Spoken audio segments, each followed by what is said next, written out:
Hello மக்களே, welcome to Karur kitchen. இன்றைக்கி வந்து பார்த்திங்கன்னா நம்ம ஒரு சூப்பரான ரெசிபி தான் பார்க்க போகிறோம். ரொம்ப ஈஸியும் கூட. மீல் மேக்கர் ஃப்ரை எப்படி பண்ணுறதுன்னு பார்க்கலாம். சிக்கன் மாதிரியே ரொம்ப டேஸ்டியாக எப்படி பண்ணுறதுன்னு பார்க்கலாம். அதுக்கு வந்து பார்த்திங்கன்னா ஃபஸ்ட்டு நான் ஒரு 10 நிமிஷம் நல்லா தண்ணி வந்து நல்லா பாயில் பண்ணிக்கிறேன், சுடு தண்ணி. ஸோ பண்ணிவிட்டு அடுத்து வந்து பார்த்திங்கன்னா அதில் ஒரு 100 கிராம் அளவுக்கு சோயா சங்க்ஸ் சேர்த்துக்கிறேன். ஸோ இந்த சுடு தண்ணியில் நல்லா இந்த மீல் மேக்கர் அப்படின்னு சொல்லலாம், இது வந்து நல்லா வெந்து வரணும். வெந்து வந்ததுக்கப்புறமா தண்ணி நல்லா வடிகட்டிட்டு இந்த மாதிரி தண்ணியை எடுத்து வச்சிடலாம். ஸோ கொஞ்சம் கூட தண்ணி இருக்கக்கூடாது, அந்த அளவுக்கு நல்லா வடிகட்டிடுங்க.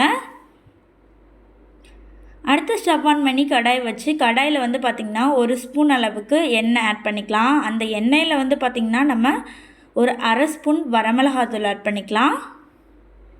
ஒரு 1/4 ஸ்பூன் வந்து பார்த்திங்கன்னா மஞ்சத்தூள் ஆட் பண்ணிக்கலாம். உப்பு வந்து தூள் ஒரு அரை ஸ்பூன் ஆட் பண்ணியிருக்கேன். ஸோ ஆட் பண்ணிவிட்டு இந்த மூணையுமே நல்லா இந்த மாதிரி கலந்து விட்டுருங்க.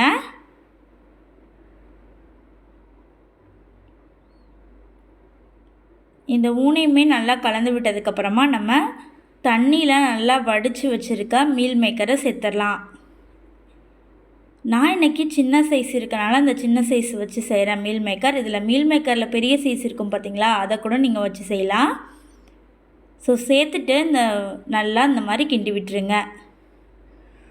ஒரு 3 மினிட்ஸ்க்கு நல்லா இந்த மாதிரி கிண்டி நம்ம இன்னொரு பிளேட்டில் இதை எடுத்து வச்சுக்கலாம்.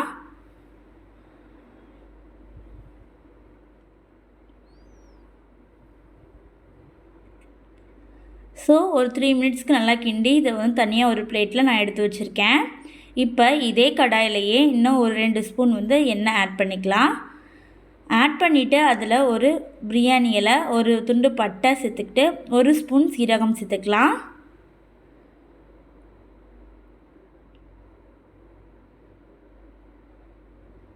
சீரகம் சேர்த்து நல்லா இந்த மூணுமே நல்லா பொரிஞ்சு வரட்டும்.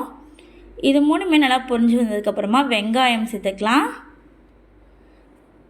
இதுக்கு நீங்கள் பெரிய வெங்காயமும் சேர்த்துக்கலாம், சின்ன வெங்காயமும் சேர்த்துக்கலாம். இன்றைக்கி நான் ரெண்டுமே கலந்து சேர்த்துருக்கேன்.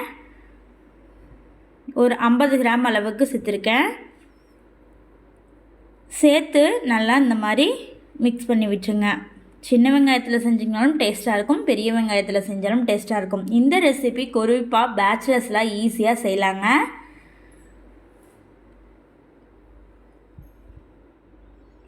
ஸோ நல்லா இந்த மாதிரி கிண்டி விட்டுருங்க. இந்த எண்ணெயிலேயே இந்த வெங்காயம் நல்லா இந்த மாதிரி வதங்கி வரணும்.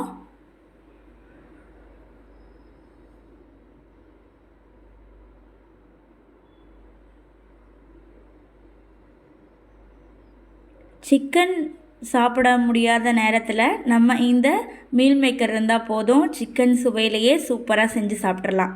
இப்போ நான் 1 ஸ்பூன் இஞ்சி பூண்டு விழுது சேர்த்துருக்கேன். சேர்த்துட்டு அதையுமே நல்லா இந்த மாதிரி மிக்ஸ் பண்ணி விட்டுறலாம். இஞ்சி பூண்டு விழுது சேர்த்து நல்லா இந்த மாதிரி அதோட பச்சை வாசனை போகிற அளவுக்கு நல்லா இந்த மாதிரி மிக்ஸ் பண்ணி விட்டுருங்க. அடுத்து 2 தக்காளி சேர்த்துருக்கேன். தக்காளி நீட்டமாக இந்த மாதிரி கட் பண்ணி சேர்த்துருக்கேன். இதையுமே சேர்த்துட்டு நல்லா இந்த மாதிரி மிக்ஸ் பண்ணி விட்டுருங்க. இப்போ வெங்காயம் நல்லா வதங்கி வந்துடுச்சு. தக்காளி வதங்குற நேரத்தில் நம்ம இதுக்கு தேவையான அளவுக்கு உப்பு சேர்த்துக்கலாம். மீல் மேக்கருக்கு ஏற்கனவே நம்ம வந்து பார்த்திங்கன்னா உப்பு சேர்த்துருக்கோம். அப்படிங்கிறனால நம்ம இந்த வெங்காயம் தக்காளிக்கு தகுந்த அளவுக்கு மட்டும் உப்பு சேர்த்தா போதும். நான் வந்து ஒரு அரை ஸ்பூன் அளவுக்கு கல் உப்பு சேர்த்துருக்கேன். நீங்கள் உப்பு சேர்க்குறப்ப டேஸ்ட் பண்ணி பார்த்துட்டு சேருங்க. புதுசாக சமைக்க கற்றுக்கிறவங்களா இருந்தால் நீங்கள் வந்து டேஸ்ட் பண்ணி பார்த்து சமைச்சிங்கனாலே கரெக்டாக வந்துடும். காரமும் சரி, உப்பும் சரி. ஸோ உப்பு நம்ம தக்காளி சேர்த்தோம் அப்படின்னா நல்லா தக்காளியுமே சீக்கிரமாக வதங்கி வந்துடும். ஏன்னா தக்காளி வேகிறதுக்கு தான் லேட் ஆகும். உப்பு சேர்த்திங்கன்னா டக்குன்னு வதங்கி வந்துடும். தக்காளி நல்லா மசிய இருக்கணும் அப்படின்னா இந்த மாதிரி கரண்டி வச்சு இப்படி பண்ணிகிட்டே இருந்தீங்கன்னா தக்காளி செம்ம சூப்பராக எவ்வளோ பெருசாக நீங்கள் வெட்டியிருந்தாலும் கூட நல்லா மசிச்சு வந்துடும். அடுத்து வந்து பார்த்திங்கன்னா இப்போ இதுக்கு காரம்லாம் சேர்த்துக்கலாம். 1 ஸ்பூன் வரமிளகாய்த்தூள், அரை ஸ்பூன் மஞ்சத்தூள், சிக்கன் மசாலா இருக்குது பார்த்திங்களா, இந்த சிக்கன் மசாலா 1 ஸ்பூன் சேர்த்துக்கிறேன். அடுத்து வந்து பார்த்திங்கன்னா கலர் கொடுக்கணும் அப்படிங்கிறதுக்காக, இது வந்து ஆப்ஷனல் தான், வேணாம் அப்படின்னா நீங்கள் இந்த ஸ்டெப்பை மட்டும் ஸ்கிப் பண்ணிடலாம். அதாவது காஷ்மீரி மிளகாய்த்தூள் 1 ஸ்பூன் நான் இப்போ சேர்த்துருக்கேன். நல்லா கலராக இருக்கும். அதனால் நீங்கள் எனக்கு இது வேணாம் அப்படின்னா இந்த காஷ்மீரி மிளகாய்த்தூள் இந்த ஸ்டெப்பை மட்டும் ஸ்கிப் பண்ணிடுங்க. சேர்த்துட்டு நல்லா இந்த மாதிரி மிக்ஸ் பண்ணி விட்டுறலாம். இந்த ரெசிபி பண்ணுறது ரொம்ப ரொம்ப ஈஸி. வித்தின் 10 மினிட்ஸில் சூப்பராக நம்ம பண்ணிடலாம். வீட்டில் இருக்க பொருட்களை வச்சியே சிக்கன் சாப்பிட்ட மாதிரியே இருக்குங்க. ஒன்ஸ் இதை நீங்கள் ட்ரை பண்ணி பாருங்கள், நல்லா சூப்பராக இருக்கும். தக்காளியே இந்த மாதிரி நம்ம பண்ணோம்னா நல்லா மசிஞ்சு சூப்பராக கிரேவி வரும். அதனால தான் நான் இந்த மாதிரி பண்ணுறேன். நார்மலாக நீங்கள் ஒரு தக்காளி தொக்கு வைக்கிறப்ப கூட தக்காளியே இந்த மாதிரி கரண்டியில் நல்லா மசிச்சு விட்டிங்கனாலே முழுசாக இருக்காது தக்காளி. ஸோ இப்போ நல்லா நமக்கு மசாலாவோட பச்சை ஸ்மெல்லாம் போயிடுச்சு. இப்போ நம்ம மீல் மேக்கரை சேர்த்துக்கலாம். மீல் மேக்கர் சேர்த்துட்டு நல்லா இந்த கிரேவியோட கிண்டி விட்டுட்டிங்க அப்படின்னாலே நம்மளுக்கு 95% முடிஞ்சிருச்சு. அவ்வளோதான்.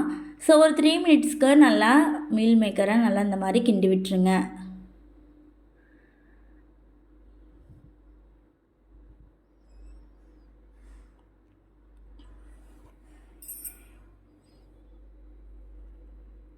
இந்த ஃப்ரை வந்து பார்த்திங்கன்னா தயிர் சாதம், தக்காளி சாப்பாடு, லெமன் சாப்பாடு, புளி சாப்பாடு இது கூடலாம் நம்ம வந்து சைடிஷாக வச்சு சாப்பிட்டோம் அப்படின்னா நம்மளுக்கு சூப்பராக இருக்கும்.